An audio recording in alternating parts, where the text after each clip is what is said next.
Hello everyone, मैं हूं CA Saurabh Singh Baghel and welcome to my YouTube channel. दोस्तों, इस वीडियो में हम देखने वाले हैं बिजनेस स्टडीज़ के लिए जो सबसे बड़ा टेरर है। बिजनेस स्टडीज़ के लिए सबसे बड़ा जो टेरर है जिसको हम केस स्टडी के नाम से जानते हैं। केस स्टडी, ठीक है। तो केस स्टडी चैप्टर नंबर 1 से रिलेटेड जो भी केस स्टडीज़ होंगी हम यहाँ पर देखेंगे, लेकिन उससे पहले केस स्टडी को सॉल्व करने से पहले कुछ बेसिक टिप्स हैं, ठीक है ना, जिसको हमें ध्यान में रखना है।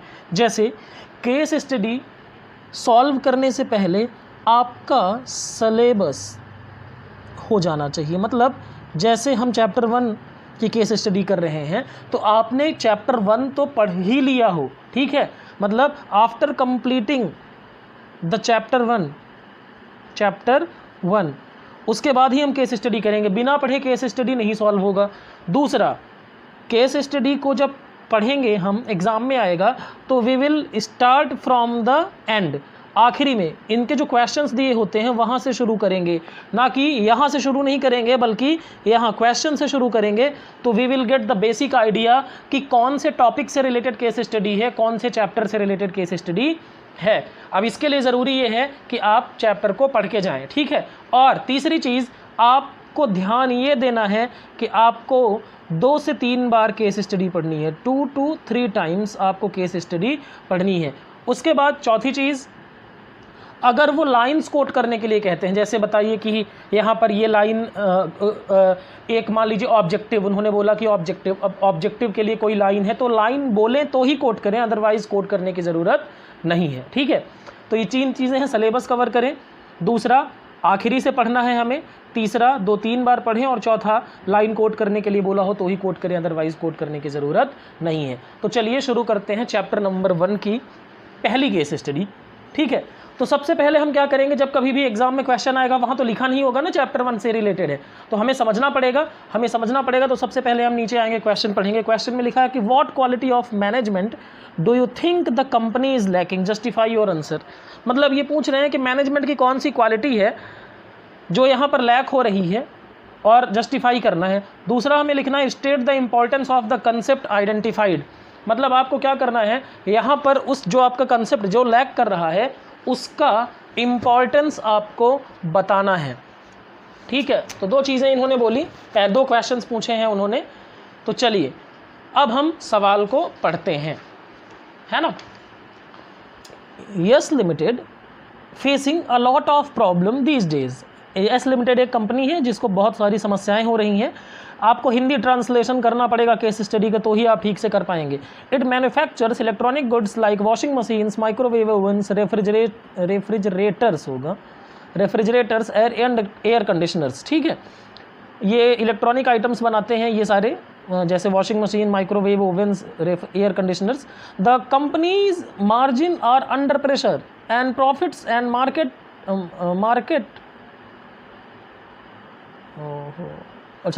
प्रॉफिट्स आर डिक्रीजिंग, ठीक है ना। Marketing department blames production department for the producing goods which are not of good quality to meet consumers expectation. देखो, प्रॉफिट, कंपनी को क्या है, मार्जिन लगातार घटता जा रहा है, प्रॉफिट घटता जा रहा है, और मार्केटिंग डिपार्टमेंट क्या कर रहा है, प्रोडक्शन डिपार्टमेंट को ब्लेम कर रहे हैं कि आपने क्वालिटी ऑफ गुड्स नहीं बनाए, अच्छी क्वालिटी के गुड्स नहीं बनाए जो कि कंज्यूमर की एक्सपेक्टेशन को पूरा कर सके।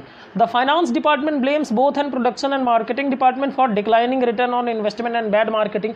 अब फाइनेंस डिपार्टमेंट है वो कह रहा है कि प्रोडक्शन और मार्केटिंग दोनों ने क्या किया है, काम खराब कर दिया है। तो बताएं यहाँ पर कौन सी क्वालिटी लैक हो रही है। तो देखें, यहाँ पर डिपार्टमेंट एक दूसरे को ब्लेम कर रहे हैं, मतलब डिपार्टमेंट्स के बीच में कोऑर्डिनेशन नहीं है, कोऑर्डिनेशन नहीं है डिपार्टमेंट के बीच में, इसीलिए ये क्या कर रहे हैं, ब्लेम कर रहे हैं। और जस्टिफाई क्या देना है, जस्टिफाई करना है अपने आंसर को।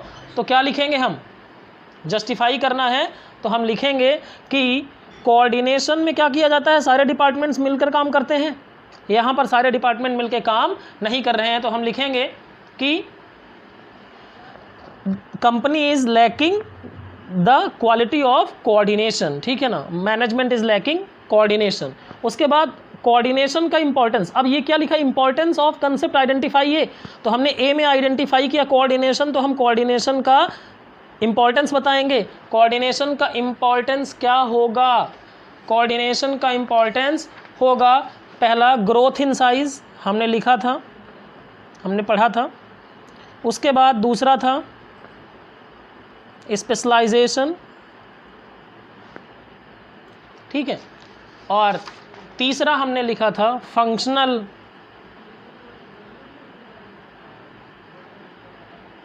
Differentiation. Growth in size, organisation बड़ा होता जाएगा तो लोग अलग अलग आएंगे, उनको आपस में मिलके काम कराने के लिए कोऑर्डिनेशन ज़रूरी है। स्पेशलाइजेशन यानी लोग क्या करते हैं, स्पेशल मतलब उनके पास एक्सपर्टीज़ होता है तो ईगो आ जाता है तो उसको मैनेज करना पड़ेगा। और उसके अलावा फंक्शनल डिफरेंशिएशन, हर डिपार्टमेंट का काम अलग अलग होगा लेकिन मैनेज करना है जिससे हमारे ऑर्गेनाइजेशनल ऑब्जेक्टिव अचीव हो सके। यहाँ पर क्या है, प्रोडक्शन, मार्केटिंग और फाइनेंस, तीनों के फंक्शंस जो हैं वो आपस में कोऑर्डिनेशन के साथ काम नहीं कर रहे हैं और कंपनी को अल्टीमेटली नुकसान उठाना पड़ रहा है क्योंकि उसका मार्केट शेयर कम हो रहा है। अब आते हैं केस स्टडी 2 की तरफ, ठीक है। केस स्टडी 2 में सबसे पहले पढ़ते हैं आखिरी में, at what levels of management are mister Gauranga, mister Nityananda and mister Sanatan working in Govinda Limited, justify your answer. जैसे अब देखिए, अगर आपको यहाँ पर मिल गया लेवल्स ऑफ मैनेजमेंट तो आपको पता होगा there are 3 levels of management, top level, middle level, lower level. Top level management कौन होते हैं, जो कंपनी का फेस होते हैं, जो कंपनी के सर्वाइवल के लिए जिम्मेदार होते हैं। मिडिल लेवल मैनेजमेंट कौन होते हैं, मिडिल लेवल मैनेजमेंट ऐसे मैनेजमेंट के लोग होते हैं जो कि डिपार्टमेंटल हेड होते हैं और जो कि ड्यूटीज़ वगैरह असाइन करते हैं, लोगों को मोटिवेट करते हैं। और लोअर लेवल के मैनेजमेंट, लोअर लेवल मैनेजमेंट के लोग कौन होते हैं, ये किसी टास्क में लगे हुए होते हैं, इनकी रिस्पॉन्सिबिलिटी होती है कि मिडिल लेवल के बातों को फॉलो करें। तो अब सवाल पढ़ते हैं, Govinda Limited is a highly reputed company, Govinda Limited एक बहुत ही रेप्यूटेशन वाली कंपनी है। Different functions are performed by different individual in this company who are bound together in hierarchy of relationships. कई लोग हैं और वो अलग अलग काम कर रहे हैं। Every individual in hierarchy is responsible for successful completion of particular task. जाहिर सी बात है, हर एक व्यक्ति अपने अपने काम के लिए जिम्मेदार है। Mister Gauranga is responsible for the welfare and survival of the organization। जैसे ही ये बात हमें पता चलेगी तो हमें समझ में आ जाएगा कि मिस्टर गौरांगा जो हैं वो टॉप लेवल मैनेजमेंट है। क्यों? क्योंकि वो सर्वाइवल एंड वेलफेयर के लिए जिम्मेदार हैं। He formulates overall organisational goal and strategies for their achievement. जाहिर सी बात है, टॉप लेवल मैनेजमेंट ही क्या करता है, ऑर्गेनाइजेशनल गोल्स बनाते हैं। Mister Nityananda ensures the quality of output is maintained, quality of output is maintained. ये कहाँ पे आएगा, ये आएगा आपका लोअर लेवल मैनेजमेंट में, ये आएगा आपका लोअर लेवल मैनेजमेंट में, मतलब मिस्टर नित्यानंद लोअर लेवल में आगे। वेस्टेज ऑफ मटेरियल को रोकना और safety standard are maintain. Mister Sanatan assigns necessary duties and responsibilities to the personnel and motivates them to achieve desired objective। तो सनातन जी कहाँ पर आएंगे, इनका काम क्या है, necessary duty and responsibility assign करना, ये आएंगे मिडिल लेवल मैनेजमेंट में। तो आपको लिखना क्या रहेगा कि there are 3 levels management. Gauranga जो हैं ये क्या करेंगे, अब देखो लिखा है working and justify your answer, तो क्या लिखेंगे कि since mister Gauranga is responsible for survival and welfare of the organization as well as he formulates overall organizational goals and strategies for their achievement, hence he is working in top level management। ऐसे ही नित्यानंद क्या है, ये quality of product, ये lower level में आएंगे, मतलब Gauranga top, Nityanand lower और सनातन middle level management में। आई होप आपको चीज़ें क्लियर हो रही होंगी, ठीक है। अब केस 3 पे आते हैं। 3rd केस में सबसे पहले चलते हैं, identify question, identify the functions of management. Functions of management, functions of management, functions of management का मतलब आपको याद आना चाहिए 5 फंक्शन है, planning, organising, staffing, directing, controlling. Planning में क्या किया जाता है, प्लानिंग में प्लान बनाया जाता है। ऑर्गेनाइजिंग में क्या किया जाता है, रिसोर्सेस अरेंज किए जाते हैं। उसके बाद स्टाफिंग में क्या किया जाता है, लोगों को रखा जाता है।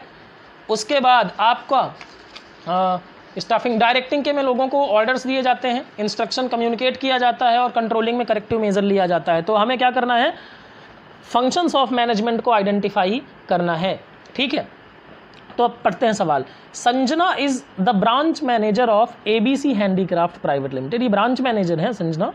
The company's objective is to promote the sales of Indian handloom and handicraft product. Company का उद्देश्य क्या है? इंडियन हैंडलूम और हैंडीक्राफ्ट प्रोडक्ट्स को प्रमोट करना। It sells fabrics, furnishings, readymades and household items are made out of tradition Indian fabrics, मतलब traditional products ही बेच रहे हैं इंडियन फैब्रिक्स के। Sanjana decides quantity, variety, color, texture of all above item and then allocates resources for their purchase from different suppliers। ठीक है, मतलब allocate resource कर रही है, मतलब ये टॉप लेवल मैनेजमेंट में आ गई। She appoints a team of designers and craft people in the company who developed some prints for bed covers in bright color on silk. Although they looked very impressive, they were more expensive than they had planned to sell। मतलब वो बहुत अच्छे लग रहे थे लेकिन वो ज़्यादा एक्सपेंसिव थे than they had plan to sell, मतलब जितने में बेचने का सोच रहे थे उससे ज़्यादा महंगे थे। Average customer could not afford to buy it, मतलब एवरेज कस्टमर नहीं मिल सकता। Praising their effort, Sanjana suggested that they should keep the silk bed covers for the special occasion like Diwali, Christmas and offer the cotton bed covers on regular basis to keep cost under control. ये बात क्या है? मतलब संजना ने क्या suggest किया कि भैया ये जो सिल्क बेड कवर्स हैं ये आप स्पेशल ओकेज़न पे रखें जहाँ पर लोग कुछ महंगे भी खरीद लेते हैं, और cotton bed cover regular basis पे। ठीक है, तो अब हमें बताना है कि कौन कौन से फंक्शन। देखें पहले केस में क्या है, कंपनी संजना क्या कर रही है? संजना देखें, संजना क्या करती है? प्लानिंग। देखो 5 फंक्शन हैं, आप पहले लिख लें यहाँ, sorry, planning, organising, staffing, directing, controlling. ठीक है, अब हमें पता करना है कौन कौन से फंक्शन मिल गए हैं। ठीक है, तो प्लानिंग में क्या है? Sanjana decides quantities, variety, colour, texture of all above items. ये कहाँ पर आएगा? आपका प्लानिंग में आएगा। ऑर्गेनाइजिंग में कहाँ पर आएगा? ऑर्गेनाइजिंग में क्या करते हैं? रिसोर्स हम अलोकेट करते हैं, तो resources are allocated by the Sanjana from different suppliers, ये ऑर्गेनाइजिंग में आ जाएगा। अब स्टाफिंग में क्या आ जाएगा? स्टाफिंग में आएगा she appoints a team of designer and craft people in the company, वो अपॉइंट कर रही है। उसके बाद डायरेक्टिंग में क्या आएगा? डायरेक्टिंग में आएगा आपका प्रेजिंग द एफर्ट। यहाँ पर देखें कहाँ पे था? Praising their effort, Sanjana suggested. Directing में क्या कर रही है? वो कम्युनिकेट कर रही है। और कंट्रोलिंग में उसने बोला कि देखो स्पेशल ओकेज़न पे क्या करना, आप चाहें तो ये bed covers, silk bed covers दे देना, लेकिन बाकी चीज़ों पे रेगुलर कवर दें क्योंकि वो कॉस्ट उसकी ज़्यादा हो जाएगी। तो आई होप अब आपको ये समझ में आ गया होगा। तो आपको लाइंस कोट करने के लिए बोला है, इसलिए आपको लाइंस कोट करनी पड़ेगी। आप नाम लिखेंगे तो देखिए कैसे होता है। मान लीजिए 5 नंबर का था तो आधा नंबर आपको मिलेगा प्लानिंग लिखने का, ठीक है ना, और आधा नंबर लाइन कोट करने का। इसी तरह से जैसे जैसे आप आधा नंबर आपका लाइन कोट करने का होगा और आधा नंबर आपके काम का होगा। उसके बाद आते हैं अगली केस स्टडी पे। अगली केस स्टडी पे आते हैं तो यहाँ सवाल ये है कि इस Sujata efficient in her work, explain by giving a suitable reason in support of your answer. ध्यान दें, आपको यहाँ पर इफिशिएंट, तो मतलब आपके दिमाग में 2 कंसेप्ट आने चाहिए, इफिशिएंसी और इफेक्टिवनेस। ठीक है, इफिशिएंसी में क्या किया जाता है? रिसोर्सेस वेस्ट नहीं किए जाते, मतलब लीस्ट वेस्ट ऑफ रिसोर्स। और इफेक्टिवनेस में क्या होना चाहिए? टाइम पर टारगेट अचीव होना चाहिए, टाइम पर टारगेट अचीव होना चाहिए। ठीक है, तो सवाल पढ़ते हैं। Sujata works as a designer in export house. Sujata एक डिज़ाइनर के रूप में काम करती है एक्सपोर्ट हाउस में। As per the terms of an order received by the export house, she has to get 100 units of denim jackets made in 15 days at ₹2000 per jacket. देखो 100 unit jacket बनाना है विद इन 15 days और cost कितनी होनी चाहिए? 2000 रुपये होनी चाहिए। ठीक है,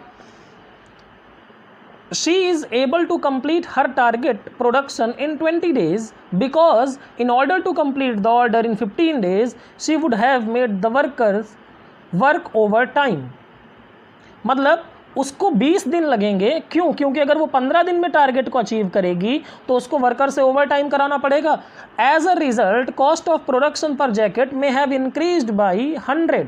और इस दशा में क्या होगा कि वर्कर्स की कॉस्ट जो होगा वो आपका 100 रुपये से बढ़ जाएगा। तो पूछ ये रहे हैं कि in the context of above case is Sujata efficient in his work, her work, explain by giving suitable reason in support of your answer. तो आप बताएं, आप सोचेंगे पहले। देखिए इफिशियंसी कब होती है? जब काम कम पैसे में हो, ठीक है। और इफेक्टिवनेस कम होता है कब होता है? जब काम टाइम पर कंप्लीट हो। यहाँ पर सुजाता मैडम क्या कर रही हैं? यहाँ पर सुजाता मैडम के साथ परेशानी ये है कि वो कह रही हैं कि अगर मैं 15 दिन में अगर टारगेट को अचीव करूंगी तो कॉस्ट क्या होगा? 100 रुपीज़ से बढ़ जाएगा, ठीक है। तो अब यहाँ पर क्या है, देखें, आपको समझना ये पड़ेगा कि कौन इफ़िशिएंट है और कौन इफ़ेक्टिव। आपको ये बात समझनी पड़ेगी ध्यान से। तो इफ़िशिएंट हम उसे कहेंगे, इफ़िशिएंट किसे कहते हैं? इफ़िशिएंट उसे कहते हैं जो कि कम पैसे में काम करे, मतलब पैसा कम अगर लगेगा तो ही हम उसे इफ़िशिएंट कह पाएंगे। और दूसरा, अगर उसने ज़्यादा पैसे लगा दिए तो वो इफ़िशिएंट नहीं है। टाइम पर काम कंप्लीट होगा तो उसे इफ़िशिएंट नहीं कहेंगे। अब एक बात बताएं मुझे, उसने क्या बोला कि मैं 2000 रुपये में ही बना दूंगी, मैं 2000 रुपये में ही बना दूंगी, बस मुझे क्या लगेगा? 15 की जगह कितने दिन लगेंगे? 20 दिन। तो 2000 में ही बना दिया उसने। वो कह रही है ना यहाँ पर, देखें, she is able to complete her target production in 20 days because order to complete in 50 days she would have to make workers work overtime। तो इन्होंने क्या किया? 15 दिन की जगह कितने लगा दिए? 20 दिन। तो टारगेट टाइम पर अचीव हुआ क्या? नहीं। तो इफेक्टिव तो नहीं है, लेकिन उसने खर्च कितने किए? 2000 ही खर्च किए, तो वो क्या है? इफ़िशिएंट तो है। तो हम कहेंगे कि सुजाता क्या है? इफ़िशिएंट है अपने काम में, क्योंकि उसने 2000 रुपये में ही बना दिया है, लेकिन वो इफ़ेक्टिव नहीं है, ठीक है। अब अगले केस में चलते हैं। अगला केस है, क्वेश्चन पढ़ लेते हैं। क्वेश्चन है, identify and explain the various type of objectives of management being fulfilled by real alliance by quoting lines from the paragraph and list any 2 values that real alliance wants to communicate to the society। ठीक है, तो real alliance कौन कौन से 2 objectives हैं? तो आपके दिमाग में 3 ऑब्जेक्टिव आने चाहिए। मैनेजमेंट के कितने ऑब्जेक्टिव होते हैं? 3। ऑर्गेनाइजेशनल ऑब्जेक्टिव, दूसरा होता है सोशल ऑब्जेक्टिव, और तीसरा होता है आपका पर्सनल ऑब्जेक्टिव। ऑर्गेनाइजेशनल ऑब्जेक्टिव में 3 चीज़ें होती हैं, सर्वाइवल, प्रॉफिट एंड ग्रोथ, ठीक है। तो अब सवाल पढ़ते हैं। Real Alliance is well known cement company in India, it is able to earn adequate revenue cover cost. तो it is able to earn adequate revenues to cover cost. इसका मतलब क्या है? इसका मतलब ये है कि वो सर्वाइवल के लिए काम कर रही है। अभी क्या है? वो सर्वाइवल में है। In its capital base number of employees and production turnover has increased manifold over the years। मतलब ये कहाँ पर है? Growth. The rate of profitability of the business is also creditable, मतलब प्रॉफिट भी है। मतलब ये सारे ऑर्गेनाइजेशनल ऑब्जेक्टिव अचीव हो रहे हैं। The employees of the company are happy and satisfied with their remuneration। बताएं जी, working condition, promotion policy etcetera. मतलब वर्कर्स भी खुश हैं, तो वर्कर खुश है मतलब पर्सनल ऑब्जेक्टिव अचीव हो रहा है। वर्कर्स मतलब पर्सनल ऑब्जेक्टिव का मतलब ही होता है रिस्पॉन्सिबिलिटी टुवर्ड्स वर्कर, मतलब वर्कर भी खुश हैं। उसके बाद the company has taken many initiative to providing employment specially abled person, मतलब डिसेबल्ड पर्सन लोगों को भी कंपनी क्या कर रही है? एम्प्लॉयमेंट दे रही है। Promoting literacy in the villages, मतलब कंपनी अपने सोशल ऑब्जेक्टिव्स को भी फुलफिल कर रही है। In the context of our case आपको बताना है कि which are various type of objectives of management is being fulfilled. Management क्या कर रहा है, तीनों तरह के ऑब्जेक्टिव फुलफिल कर रहा है, ऑर्गेनाइजेशनल भी, सोशल भी, पर्सनल भी। लाइन्स आपको कोट करना है, जैसे यहाँ एडिक्वेट प्रॉफिट अर्न कर रहा है, सर्वाइवल, ठीक है ना, ऑर्गेनाइजेशन प्रॉफिट अर्न कर रहा है, ग्रोथ हो रही है। पर्सनल ऑब्जेक्टिव क्या है, employees of the companies are very happy with their remuneration. And social objective में आप क्या लिखेंगे कि company has taken many initiative for providing employment to specially abled person and promoting literacy in the villages। अब बताना है, अब ये कह रहे हैं कि कौन सी दो वैल्यू है जो रियल अलायंस लिमिटेड सोसाइटी को कम्युनिकेट करना चाहती है। तो देखें, पहला तो एक आप लिख सकते हैं ये सोशल वेलफेयर, क्योंकि सोशल वेलफेयर। दूसरा लिख सकते हैं रेस्पेक्ट टू इट्स एम्प्लॉयज़, ठीक है। तो ये चीज़ें आप इसमें लिख सकते हैं, दो वैल्यूज़ जो हैं कंपनी कम्युनिकेट कर रही है। अब आते हैं क्वेश्चन नंबर, केस नंबर 6 पे। Identify the objective company is fulfilling, मतलब कौन कौन से ऑब्जेक्टिव कंपनी फुलफिल कर रही है। तो जाहिर सी बात है पुराना 3 ऑब्जेक्टिव, ऑर्गेनाइजेशनल, सोशल और personal. Quotes the line from above para which indicate those objective. सवाल पढ़ते हैं। Management of Alpha Limited has install a special recycling plant to recycle the waste instead of dumping waste in the ground. It is also providing employment opportunities to the local residents. Company has started a school nearby the children of their employees. बताएं मुझे आप किस चीज़ को, कौन से objectives को company fulfil कर रही है। अल्फा लिमिटेड कौन कौन से ऑब्जेक्टिव को फुलफिल कर रही है। देखो, एम्प्लॉयमेंट अपॉर्चुनिटी भी दे रहे हैं किसको, लोकल रेसिडेंट्स को, मतलब सोशल। तो आपकी अगली केस स्टडी है identify the objectives of company. तो ऑब्जेक्टिव्स कैसे होंगे, 3 तरीके के होंगे, कौन कौन से, ऑर्गेनाइजेशनल, सोशल एंड पर्सनल, ठीक है। तो पता करना है, मतलब ऑब्जेक्टिव से क्वेश्चन है ये। तो management of Alpha Limited has install special recycling plant to recycle the waste instead of dumping in the waste ground, ठीक है ना। ये क्या कर रहे हैं, वेस्ट को वेस्ट ग्राउंड में डंप करने की जगह रिसाइकलिंग प्लांट बना रहे हैं, जिससे पॉल्यूशन कम होगा। It is also providing employment opportunity to the local residents, ये लोकल रेसिडेंट्स को एम्प्लॉयमेंट अपॉर्चुनिटी देंगे, very good. Company also started a school nearby the children of their employees. बताएं कौन कौन से ऑब्जेक्टिव कंपनी फुलफिल कर रही है। देखो, पहला तो सोसाइटी में पॉल्यूशन कम होगा, लोगों को एम्प्लॉयमेंट मिलेगा, तो सोशल ऑब्जेक्टिव। दूसरा, कंपनी अपने बच्चों के लिए स्कूल चालू कर रही है, तो ये क्या हो जाएगा आपका पर्सनल ऑब्जेक्टिव। तो आपको ये लाइंस यहाँ पर कोट करनी होगी, सोशल ऑब्जेक्टिव में कि रिसाइकलिंग प्लांट बना लिया है, और पर्सनल ऑब्जेक्टिव में स्कूल खोल रहे हैं, ठीक है। उसके बाद आते हैं अगली केस स्टडी पे।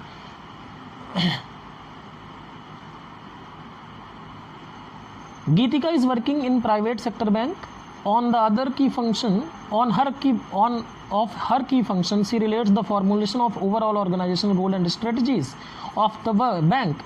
उसे क्या करना पड़ता होता है, overall organisational goal and strategy बनानी पड़ती है। मतलब वो कौन से लेवल मैनेजमेंट से है, टॉप लेवल मैनेजमेंट से, ठीक है। Identify the level of management at which she is working. Top level management state any 3 other functions she has to perform at this level, ठीक है ना। और कौन कौन से 3 काम हैं जो उसे करने पड़ेंगे। तो क्या करना पड़ेगा, बिजनेस इन्वायरमेंट को एनालाइज करना और उसके इम्प्लीकेशन को बताना, रिसोर्सेस को क्या करना,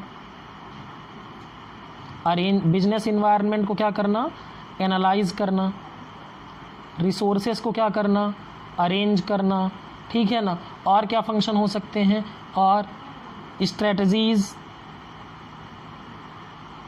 अच्छा स्ट्रेटजी तो लिखा हुआ है, सॉरी स्ट्रेटजीज़ लिखा हुआ है, तो और क्या हो सकता है, पॉलिसी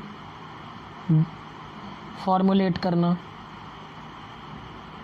ठीक है ना, एक्सटर्नल मार्केट के साथ डील करना। ये सारी चीज़ें किसके काम में आ सकता है, आपका टॉप लेवल मैनेजमेंट के। तो पहले आपको पहचानना है कि ये कौन से मैनेजमेंट में आती है, फिर वो 3 और अदर फंक्शन बता देने हैं, ठीक है। उसके बाद आगे आते हैं, केस स्टडी अगला है, which quality of management is lacking in the above case, explain the nature of that concept. ठीक है ना, तो ये सवाल पढ़ते हैं। Alpha Limited is a company that manufactures mobile phones and accessories. Mobile phone बनाने वाली कंपनी है Alpha Limited. Its profits are declining nowadays. The sales department blames production department for low quality. Production department blames purchase department for not supplying good quality parts. देखें यहाँ एक दूसरे को blame game चल रहा है, मतलब यहाँ पर इनके बीच में क्या नहीं है, कोऑर्डिनेशन की कमी है। ठीक है, अब कोऑर्डिनेशन में क्या करना है आपको, नेचर ऑफ कोऑर्डिनेशन, यानी इनमें आपको क्या बताना है, बेसिकली आप कह सकते हैं कि कैरेक्टरिस्टिक्स आप कोऑर्डिनेशन के बता दीजिए। ठीक है ना, कोऑर्डिनेशन का जब आप कैरेक्टरिस्टिक्स बता देंगे तो वैसे भी ये पॉइंट कवर हो जाएगा। ठीक है, तो आगे चलते हैं अगली केस स्टडी में।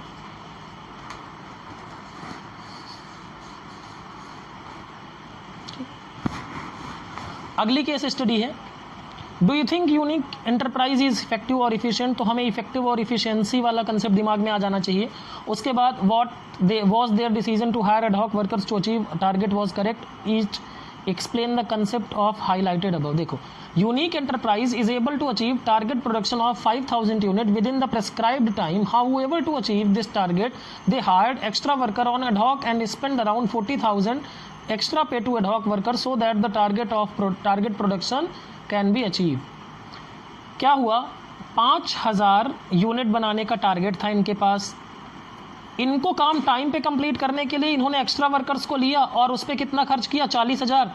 देखो, इनका काम टाइम पर कंप्लीट हुआ क्या, हाँ, अगर काम टाइम पे कंप्लीट हुआ मतलब ये इफेक्टिव है, लेकिन 40,000 ज़्यादा लगा दिए मतलब ये इफिशिएंट नहीं है। ठीक है, अब was their decision to hire ad hoc workers to achieve the target was correct. भैया मजबूरी है, क्या करें, टाइम पे टारगेट को अचीव करना है तो करना पड़ेगा, लेकिन इफिशियंसी पे ध्यान देना पड़ेगा। और explain the concept management highlighted above. ठीक है ना, आपको क्या करना पड़ेगा, balance between efficiency and effectiveness होना चाहिए। ठीक है, क्यों, बैलेंस और दोनों ही होना चाहिए। सिर्फ इफेक्टिव है और खर्च ज़्यादा लग गया तो क्या मतलब, और अगर खर्च कम लगा और टारगेट ही अचीव नहीं हुआ तो भी कोई मतलब नहीं निकलेगा। अब आगे आते हैं अगले केस स्टडी की तरफ। Which objective of management. देखें, ऑब्जेक्टिव से काफ़ी क्वेश्चंस हैं। Could not be achieved by manager, what are the 2 objective, value ignored by the manager. ठीक है ना, तो 3 ऑब्जेक्टिव हैं, हमें पता है, ऑर्गेनाइजेशनल, सोशल और पर्सनल। रिवीजन भी यहाँ पे हो जाएगा। देख रहे हैं आप, सारे कंसेप्ट आपके पूरे चैप्टर के यहाँ पर रिवाइज होते जा रहे हैं। तो manager of Alpha Limited is very efficient and effective, बहुत इफिशियंट और इफेक्टिव है। Make sures the all employee is and workers of his team perform the task on time with minimum cost। ये देखता है कि मिनिमम कॉस्ट के साथ काम होता है। His main focus on cost cutting, so he never listen to the demand। His main focus मतलब मैनेजर का मेन फोकस क्या है, कॉस्ट कटिंग है, तो वो कभी भी सुनता ही नहीं है वर्कर की डिमांड की तरफ। He even gives no opportunity to workers for promotion। as a result workers start becoming frustrated and disheartened all the time. भैया क्या है, कौन सा मैनेजमेंट का ऑब्जेक्टिव अचीव नहीं होगा, पर्सनल ऑब्जेक्टिव, क्योंकि एम्प्लॉयज खुश ही नहीं है, पर्सनल ऑब्जेक्टिव अचीव नहीं होगा। 2 अदर ऑब्जेक्टिव क्या हैं, तो 2 अदर ऑब्जेक्टिव कैसे लिखेंगे, organisational objective and social objective. देखें चीज़ें, ये केस स्टडीज़ हैं, फिर भी आपसे आसानी से बन रहा होगा, बस आप ध्यान देते जाइएगा। आपके ऊपर कंसेप्ट अगर क्लियर है तो केस स्टडीज़ में कोई दिक्कत नहीं। And any value ignored by the manager, respect for the employees। भैया सुनता ही नहीं है मैनेजर, वो कॉस्ट कटिंग में लगा हुआ है। ठीक है, अब आगे चलते हैं अगले केस की तरफ।